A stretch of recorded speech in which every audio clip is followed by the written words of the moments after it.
देश के 7 राज्य प्रलय की मार से परेशान हैं। कहीं पहाड़ टूट रहा है तो कहीं आसमान से आफत बरस रही है। उत्तराखंड में बार बार हिमालय कांप रहा है। यूपी और बिहार में उफनती नदियों ने लाखों को बेघर कर दिया है। हर तरफ पानी पानी दिख रहा है।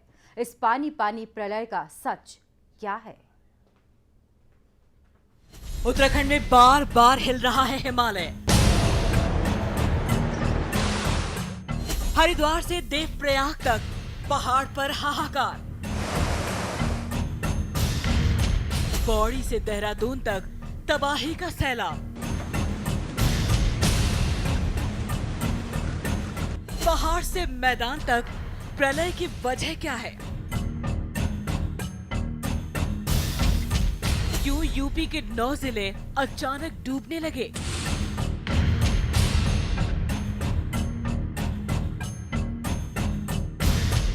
बिहार बार बार क्यों हो रहा है पानी पानी? असम में क्यों अचानक उफान पर है ब्रह्मपुत्र? क्यों रातों रात डूब गया आधा उत्तर बंगाल? देश के 7 राज्यों में इतनी तबाही क्यों है? तो यूपी के 9 जिले बाढ़ की तबाही से जूझ रहे हैं। 10 लाख से ज्यादा लोग बेघर हो चुके हैं। राप्ती, घाघरा, सरयू नदियां इतनी ज्यादा उफान पर हैं कि देखते ही देखते इन नदियों ने 1500 गांवों को अपनी आगोश में ले लिया है।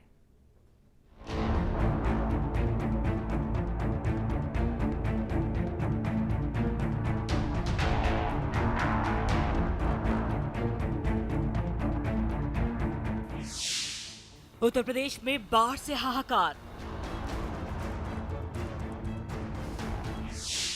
9 जिलों में बाढ़ से लाखों लोग बेघर।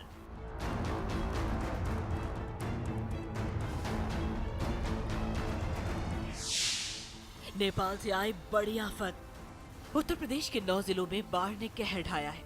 नेपाल के बांधों से अचानक बेतहाशा पानी छोड़ दिए जाने की वजह से यूपी की घाघरा, सरयू, शारदा, राप्ती और बूढ़ी राप्ती ने सैकड़ों गांवों में तबाही का मंजर पैदा कर दिया है।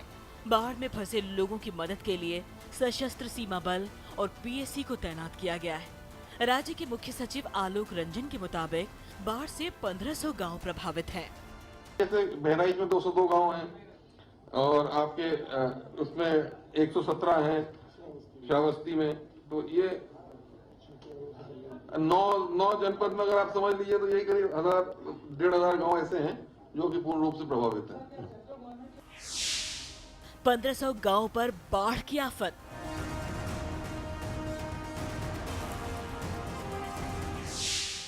अट्ठाईस लोगों की मौत, 300 लापता। बाढ़ की वजह से यूपी के बहराइच में 14, श्रावस्ती में 2, बलरामपुर में 1, लखीमपुर खीरी में 7 और सीतापुर में 4 लोगों की मौत हो चुकी है। इसके साथ ही 300 लोग लापता हैं।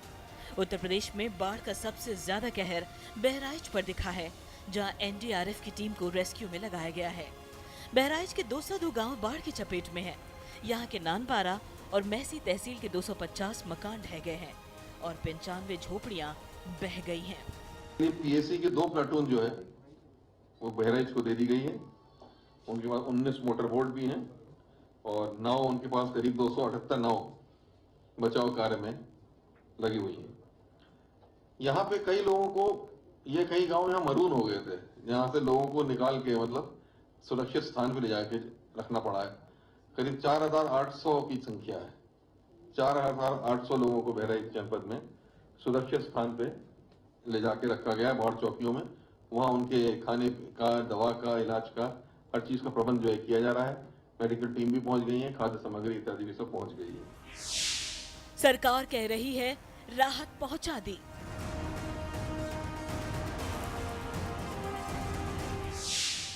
लोगों की शिकायत है नहीं मिली राहत।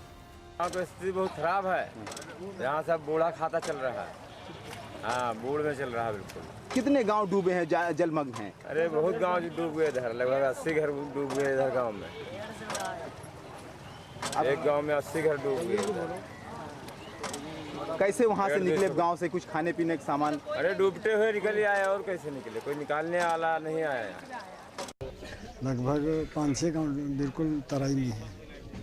और कैसे लोग रह रहे हैं, जीवन यापन कर रहे हैं, पेड़ पर रह रहे हैं? पेड़ पर रहते हैं, कहीं अटान बनाए हैं, कहीं खटिया बांधे हैं ऊंचे पर। कोई अधिकारी, कोई नेता है? कोई नेता अधिकारी नहीं, कोई सहायता नहीं। कैसे रहते हो, कैसे खाते पीते हो? बहुत मुसीबत है, खाना पीना कहीं अगर मिल गया दूसरे तीसरे दिन तो मिल गया, कुछ नहीं मिलता है। और यहाँ ना ही तो कोई अधिकारी आया है, ना ही कोई किसी को भेजा गया है। सब अपने बचाव के लिए लगे हुए गाँव वाले ही। ये खाने पीने की कोई व्यवस्था नहीं है किसी भी तरह की। चारों तरफ गांव के पानी पानी है और गांव में कम से कम भी 50 घरों में पानी घुसा हुआ है। राजारामपुर, देवलगढ़, रघुनाथपुर के अंदर, और आज तक यूपी के गोंडा में उफान पर है 2 नदियां।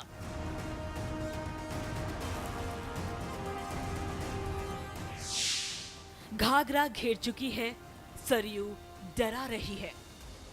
उत्तर प्रदेश में बहराइच के पास जिस जिले पर सबसे ज्यादा खतरा मंडरा रहा है वो है गोंडा। गोंडा के जिलाधिकारी कह रहे हैं 2 नदियां खतरे के निशान के पार हैं। घाघरा नदी का जलस्तर एल्गिन ब्रिज पर लगभग 1 मीटर 30 सेंटीमीटर के आसपास करीब खतरे के निशान से ऊपर अभी चल रहा है, और इसमें थोड़ा सा भी गति हल्की हो चुकी है, लेकिन अभी इसमें बहाव हो रहा है। और साथ ही सरयू नदी में भी लगभग 50 सेंटीमीटर भी खतरे के निशान से ऊपर है। बस्ती पर मंडरा रहा है कटान का खतरा। उत्तर प्रदेश के बस्ती जिले पर भी बाढ़ का खतरा मंडराने लगा है। कई गांवों में बाढ़ का पानी घुस गया है। प्रशासन लोगों को सुरक्षित बाहर निकालने के उपाय कर रहा है। कटान को रोकने की कोशिश की जा रही है। बाढ़ के हाहाकार से कब मिलेगी निजात?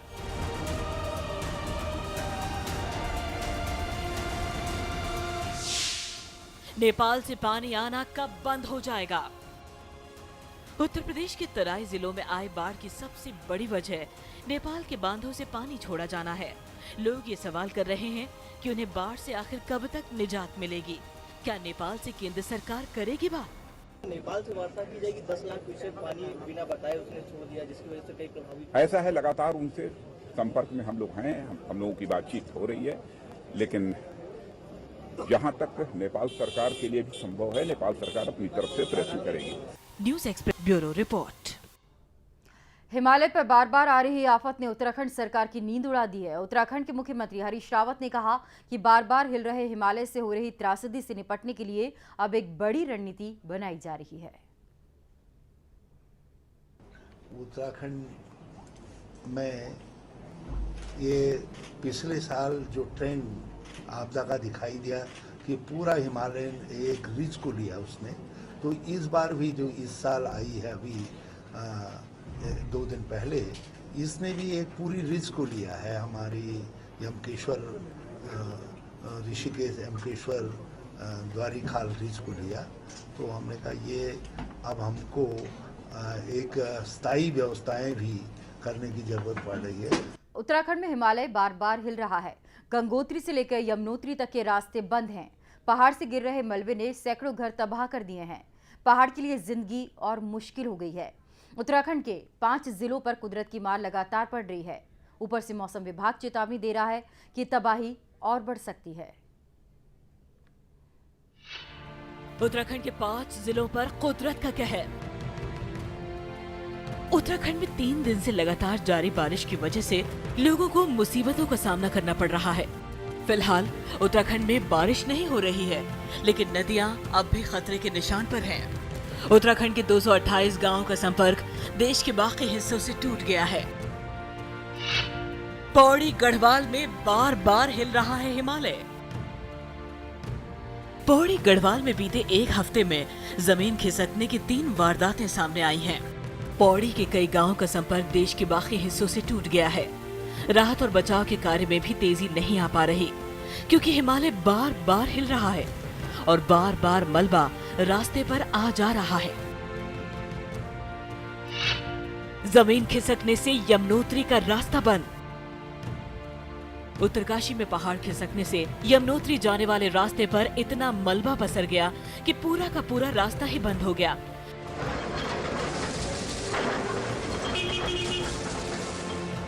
मलबा हटाने के लिए जेसीबी की मदद ली जा रही है, लेकिन राहत में जुटे अधिकारियों का कहना है कि पहाड़ से बार बार मलबा गिर रहा है।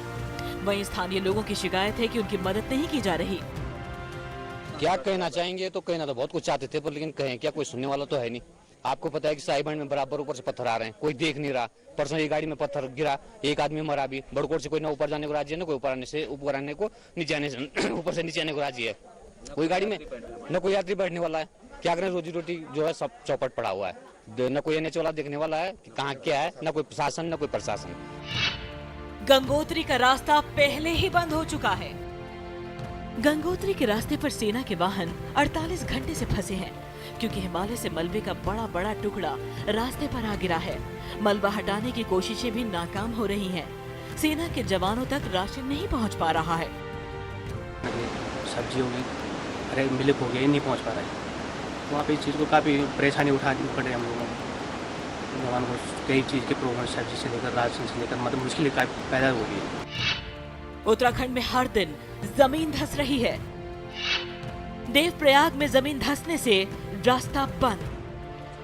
देवप्रयाग में लैंडस्लाइड से लोगों की मुसीबतें बढ़ गई हैं। आप देख सकते हैं कि एक बाइक सवार को मलबे भरे रास्ते से अपनी बाइक निकालने में आखिर कितनी मशक्कत करनी पड़ रही है। देवप्रयाग से मलबा हटाने का काम हफ्ते भर में तीसरी बार किया जा रहा है, लेकिन बार बार मलबा रास्ते पर गिर रहा है। बार बार ये सौड़ में जो जगह है यहाँ पे बार बार स्लिप आ रहे हैं। जितना हटा रहे हैं ऊपर से स्लिप हो जा रहा है। मशीन भी, ऑपरेटर को भी ऊपर से जो स्टोन्स गिर रहे हैं उससे प्रॉब्लम हो रही है।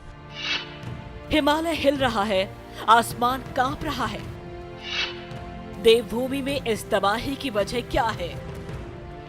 देवभूमि में हिमालय के बार बार हिलने की वजह क्या है? क्या वजह है कि आए दिन घरों पर और रास्तों पर हिमालय की आफत टूट रही है? न्यूज़ एक्सप्रेस के लिए ब्यूरो रिपोर्ट। तो आपने उत्तराखंड का जो मंजर अभी देखा वो तो कुछ भी नहीं। ये मंजर तो तब है जब उत्तराखंड में सिर्फ 135 मिलीमीटर बारिश हुई है। मौसम विभाग ने चेतावनी दी है कि अगर बारिश 487 मिलीमीटर के रिकॉर्ड को छू गई तो हिमालय ऐसा रुद्र रूप दिखाएगा कि नदियों के किनारे बने आधे से ज्यादा मकान ध्वस्त हो जाएंगे। नालों के जो अतिक्रमण हो चुका है और लोग जो घुस के नदी के अंदर फ्लड प्लेन में घर बिल्डिंग बना रहे हैं, वो मतलब उसका सीधा सीधा मतलब ये है कि आप बैल मुझे मार। और मैं इसमें बिल्कुल स्पष्ट कर देना चाहता हूं कि ये तो करीब अभी 135 मिलीमीटर वर्षा ही मिली थी हमें देहरादून में, और यदि देहरादून की ऑल टाइम रिकॉर्ड जो 487 मिलीमीटर की है 24 घंटे की, यदि अब वो कभी आने वाले समय में वो ऐसी वर्षा हुई तो नदी के आसपास के 30 से 50% जो हैं घर बिल्डिंग्स वगैरह सब बह जाएंगे और भयंकर नुकसान होंगे। तो हम लोगों को चेतना होगा। कई बार हम लोग पुश्ते बना देते हैं, मगर नदी के पास इतनी फोर्स होती है, इतना मोमेंटम होता है पानी में, पुश्ते पुश्ते सब टूट जाते हैं।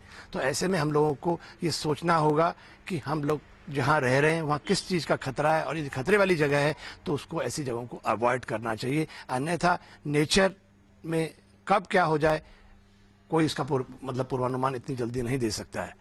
खासकर जो मैंने जैसे कहा 487 मिलीमीटर वर्षा का जो कि ऑल टाइम रिकॉर्ड है देहरादून का, वो आने वाले किसी मानसून सीजन में हो सकता है। जरूरी नहीं इस मानसून सीजन में हो, पर कभी हो सकता है। ऐसा हुआ तो बहुत भयंकर नुकसान उसके होंगे। नेपाल से बेतहाशा पानी छोड़े जाने की वजह से बिहार में हालात बेकाबू होते जा रहे हैं। दरभंगा, सुपौल, सहरसा, पूर्वी चंपारण और नालंदा में बाढ़ से लाखों लोग प्रभावित हुए हैं। राहत और बचाव के काम में एनडीआरएफ की टीमें लगी हुई हैं। बिहार में कोसी के अलावा कमला और गंगा भी उफान पर हैं। बिहार में बेकाबू हो रही है बाढ़।